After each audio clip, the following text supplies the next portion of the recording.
Hello guys! Hello! Para to sa lahat ng mga Capricorn. Capricorn, welcome dito sa aking channel. Kapalaran 888. Welcome. Alamin natin Capricorn ko anong message na para sa iyo. Okay, first card natin Capricorn is stay optimistic. Your dreams are coming true.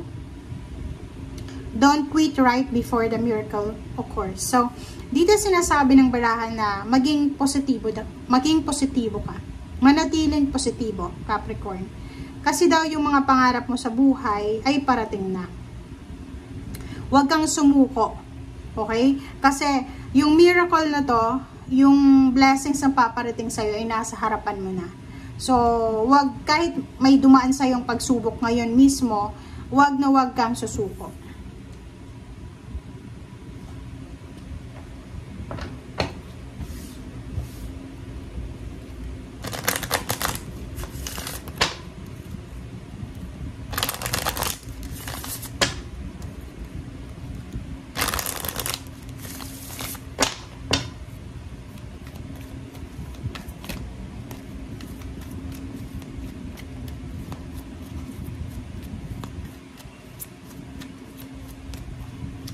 Okay, healing.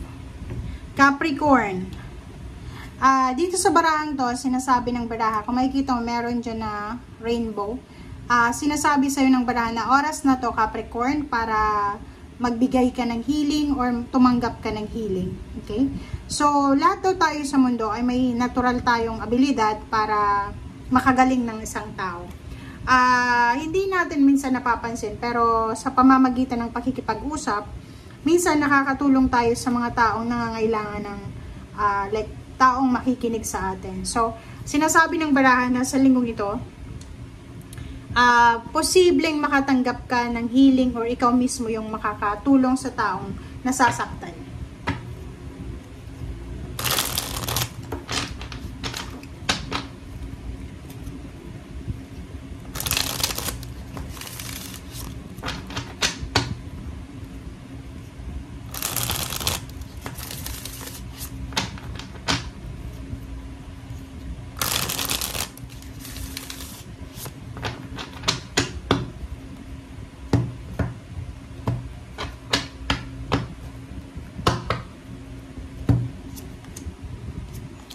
Okay, 5 of Earth and 8 of Earth. Wow. Kung makikita mo to, pwedeng yung past mo, nakaranas ka ng lack, worry, and financial scarcity. Siguro may mga iba sa inyo dyan, Capricorn, na marami kayong pinagdaanan na problema sa pera.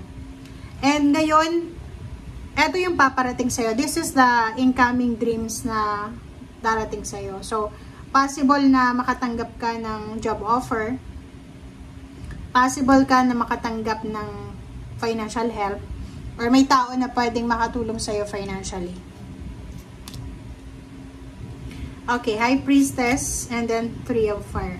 So, dito sa barahang to, sinasabi ng baraha sa'yo dito na isang idea, isa lang, ang posible, or marami siguro, depende yan sa inyo, Capricorn. May mga ideas na pwedeng pumasok sa isip nyo through intuition, through instinct, na pwedeng makatulong sa inyo sa matagal mo nang hinihintay na goals, or kung ano man tong hinihintay mo. Maybe naghihintay ka ng salary increase, higher position, nag-aantay ka ng baby, nag-aantay ka ng timing, perfect timing, magpatayo ng bahay, magpakasal. Sinasabi ng baraha sa'yo dito na isang idea lang.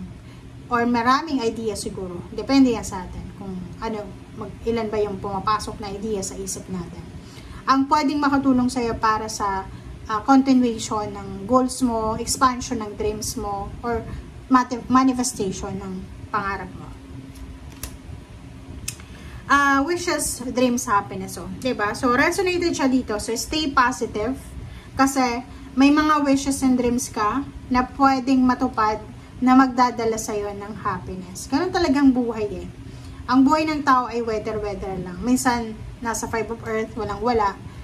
And minsan, sobrang daming pera. Minsan, maraming nagmamahal sa'yo. Minsan, walang-wala. Parang ganun, zero, mag-isa ka lang. So, ganun talagang buhay. walang permanente dito sa mundo. Ang permanente dito is change. Okay? Lahat ng tao nagbabago, lahat ng sitwasyon nagbabago.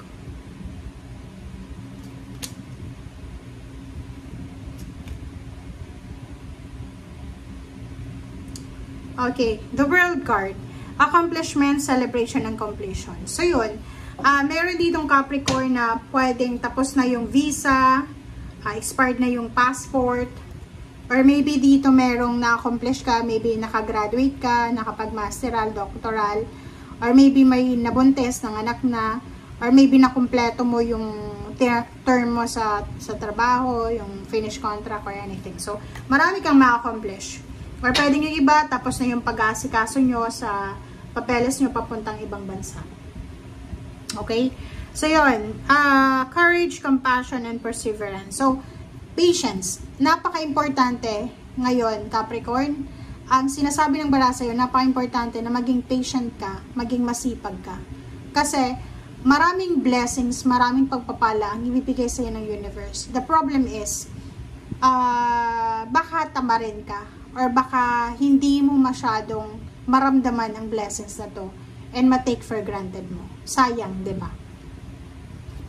Queen of Air, sinasabi ng barahan na isang balita, isang financial news, maybe letter, call, chat, email, or someone na magsasabi sa'yo na pwedeng makatulong sa'yo para mabago yung direction mo sa buhay financial.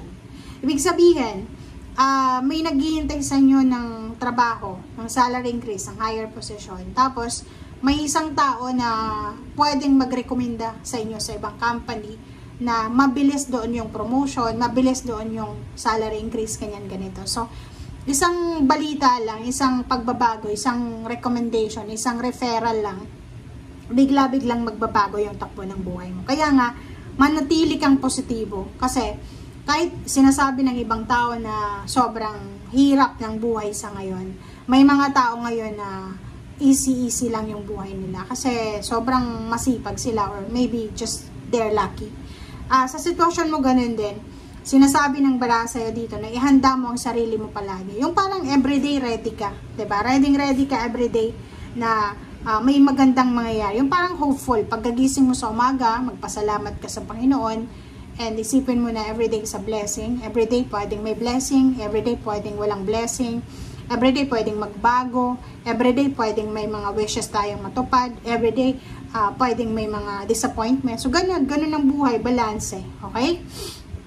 So, yung King of Air dito, sinasabi ng barahan na isang direksyon ang gusto mong tahakin na posibleng unti-unti mo siyang mapupuntahan. Okay?